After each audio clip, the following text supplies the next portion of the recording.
नमस्कार, मैं doctor Juhi Chamball, department of endocrinology, AIIMS Jammu. AIIMS के यूट्यूब चैनल पे आप सबका स्वागत करती हूँ। आज हम बैठे हैं वर्ल्ड डायबिटीज़ डे जो 14 नवंबर को मनाया जाता है, उसके विषय में आप सबको जानकारी देने के लिए। वर्ल्ड डायबिटीज़ डे जो 14 नवंबर को दुनिया भर में ऑब्जर्व किया जाता है, इसका इजाद 1991 में हुआ था by WHO and IDF in collaboration with each other. And the aim of the day was to observe or to create awareness among the general public about diabetes. So diabetes जो है, जिसको हिंदी भाषा में मधुमेह भी कहा जाता है, ये एक लास्ट 10 to 14 years में it is showing an increasing trend with almost 9.3% prevalence in general public, which means 100 लोगों में से almost 10 लोग ऐसे होंगे जिनको डायबिटीज़ डिटेक्ट हुआ होगा.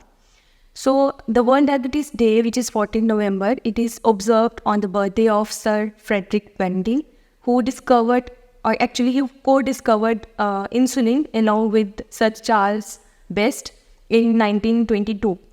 So आज एम्स जम्मू के 3 विभाग मिलके डायबिटीज़ के बारे में चर्चा करेंगे. इस वीडियो में हम आपको जानकारी देंगे about the symptoms of diabetes, कैसे डायबिटीज़ फर्स्ट एंड प्रेजेंट करती है, कॉम्प्लिकेशंस क्या होती हैं डायबिटीज़ की, रिस्क फैक्टर्स क्या होते हैं डायबिटीज़ के.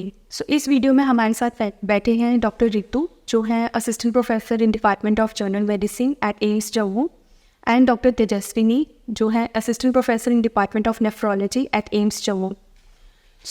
आई start the video with asking few questions about diabetes. हम इसके बारे में जानकारी देंगे डॉक्टर रितु से, जो कॉमन पेशेंट्स कैसे प्रेजेंट करते हैं इन OPD, क्योंकि डॉक्टर रितु जो OPD में बैठती हैं जनरल मेडिसिन की, वो फर्स्ट कॉन्टैक्ट होता है पेशेंट्स का. So what are the symptoms with which patients come to you in OPD, doctor Ritu? Thank you, Dr. Jungli. So, whenever a patient comes to OPD, every third or fourth patient is a diabetic or hypertensive patient. So, diabetic patient usually presents with the generalized weakness, increased frequency of micturition, nocturia. Nocturia is a very specific symptom for diabetes, and weight loss. So, these are the presenting symptoms. So, first, whenever we encounter a patient with generalized weakness, age more than 35 years, so we do the screening for the screening and diagnostic test for diabetes. So for diagnosis, the American Diabetes Association has set a few criteria for diagnosis. For this, first is the fasting glucose should be more than 126, and fasting in relation to meal is that it should be 8 hours fasting. Then after that, the postprandial 2 hours after taking meal, it should be more than 200. And any patient who has a random sugar, irrespective of the time relation to meal, more than 200 with the symptoms, is considered as the diabetic. Then next is the HbA1c testing. HbA1c more than 6.5 is the diagnostic test for diabetes. So diabetes is actually a metabolic or a lifestyle disease, and for the past few years we have observed a change in our lifestyle from more rural or earlier rural lifestyle with increased physical activity. For the past few years we have westernized. We are mostly working at a sedentary lifestyle, mostly sitting and like in a bank job, sitting in front of the computer. In IP or IT pharma also, we are sitting in front of the computer, and so our activity is very much reduced. Because of that, these lifestyle diseases like obesity, hypertension, diabetes, cardiovascular diseases, they are showing an increasing trend. Actually, these diabetes, hypertension, obesity, hyperuricemia, all are considered in the metabolic range, metabolic disorders. And these metabolic disorders are rising in peak in these days because of this sedentary lifestyle and this nutrition imbalance, because dietary pattern is not good. We work for quite long hours and we're not bothered about even exercise. Stress has also increased. Because of stress, even cortisol levels are rising, and nocturnal awakening. Most of the times we are mostly awake at night and sleep during the day. Even our lifestyle and this variation in our rhythm or circadian rhythm or our sleeping patterns has also affected on this the metabolism.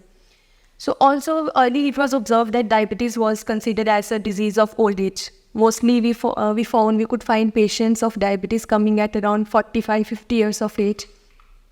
Because of obesity, rising trend in obesity, we find diabetes even at less than 20 years of age. We find children struggling with losing weight, eating junk food, eating food from outside, very less physical activity, sitting in front of TV, watching phones most of the time, which has also adversely affected their lifestyle and their health, and increasing the prevalence of diabetes in younger age group.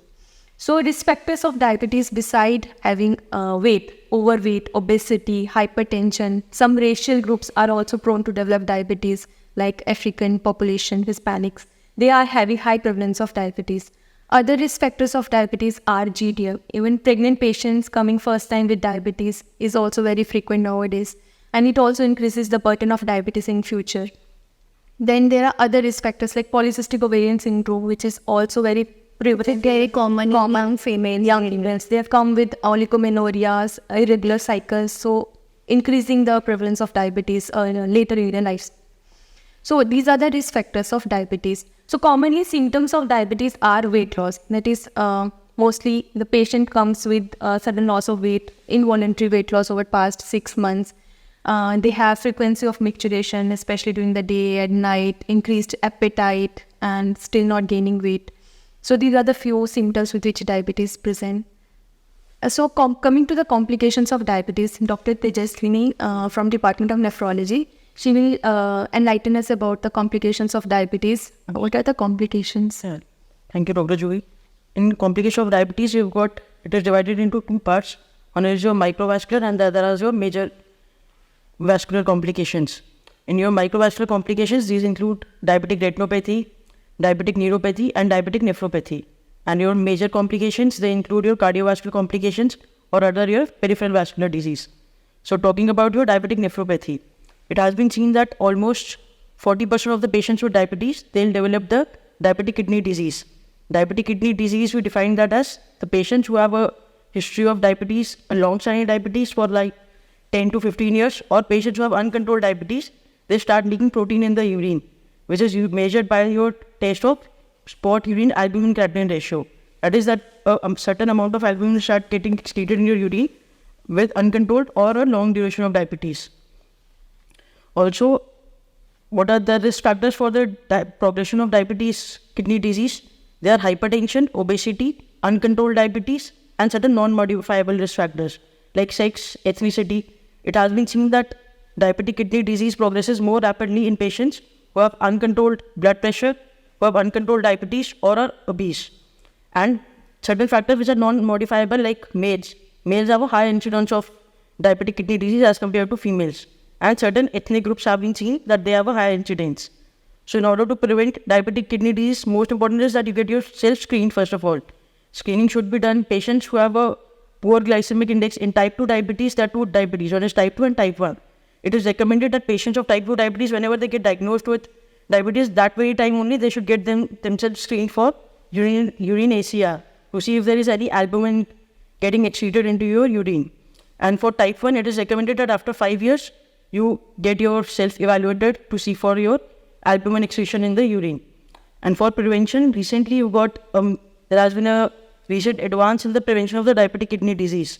In addition to your blood pressure control, for diabetes, we have got certain drugs in the class of like SGLT2 inhibitors and GLP-1 receptor analogs, which help in decreasing the progression of the diabetes. It has been seen that just with the introduction of your SGLT2 inhibitors, the progression of the diabetic kidney disease can be progressed to around 15 years. Like the patients who are getting the diabetic kidney disease and were progressing to ESKD requiring dialysis, that has been that interval has been prolonged to nearly 15 years. So a remarkable advance has been made in the diabetic kidney disease prevention. Yes, and in diabetes, it's a dictum like hit early and hit hard. Yeah. So once you get a diagnosis of diabetes, you have to treat early. You have to achieve a very good glycemic control initially and very good control so that it lasts for a longer duration of time. And if you have a very good control at the initial few years, there are chances that there are less chances of getting complications of diabetes in the future. It has been seen that with a tight glycemic control, the instead of DKD can be reduced by 50%. Yeah. So that is it's a very good number of patients. So, and diabetic kidney disease, it's not just a disease, it's a disease burden for the patient and the family as well. And globally also, I think it is a very common cause for patients requiring dialysis and end-stage renal disease, developing end-stage renal disease in the future. Besides diabetic kidney disease, diabetic foot ulcers, they are also consume a lot of economy of the country. So diabetic patients, how to, Dr. Ritu, can you explain how to take care of a foot in a patient with diabetes? Because diabetic foot ulcers are very common in these patients. And it's very difficult to manage once a patient develop diabetic foot ulcer. जैसे कि doctor जूही ने बोला कि diabetes patient में food complications बहुत high prevalence है. So whenever a patient comes to OPD, so we have to screen for the diabetic foot. So I every time open the shoes and socks of the patient and see for the foot, and whether there is any ulcer, whether there is any cracks on the heel. And the best management for that is the self-care. So always ask the patient to wear the proper shoes with the soft sole doctor shoes, and always ask to keep your foot moist only, not to keep it dry. Use the cream moisturizer every night when sleeping,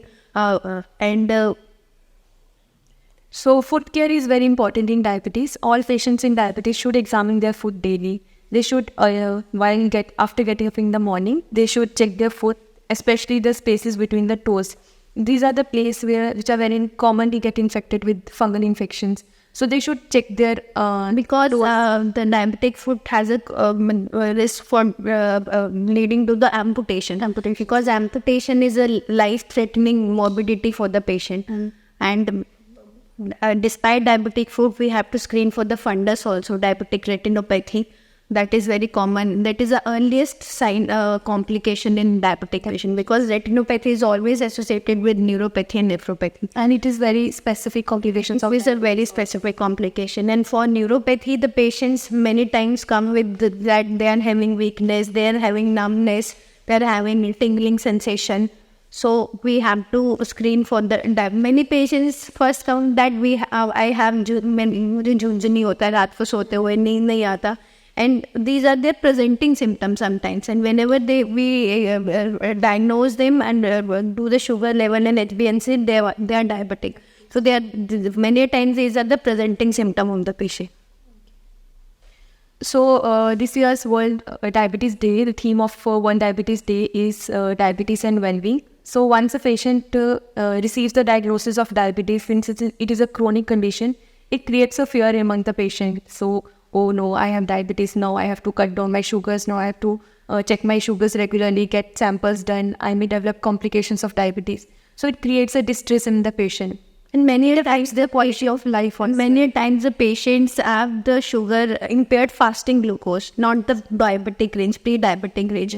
So the treatment starts from there only. The medical nutrition therapy and exercise and lifestyle modification starts from there only to prevent the leading into the actual diagnosis of diabetes. Okay. So can you explain how to prevent diabetes in So prevention, the medical nutrition therapy is the key goal. So we have to keep the diet with low sugars, low carbohydrates, rich in proteins, low fat, and daily exercise. It is recommended by WHO that 75 minutes per week exercise, moderate brisk activity exercise is recommended. And we usually ask in OPD that to patient that you do 30 minutes per week exercise for at least 5 days a week, and that should be the brisk walk. Yeah.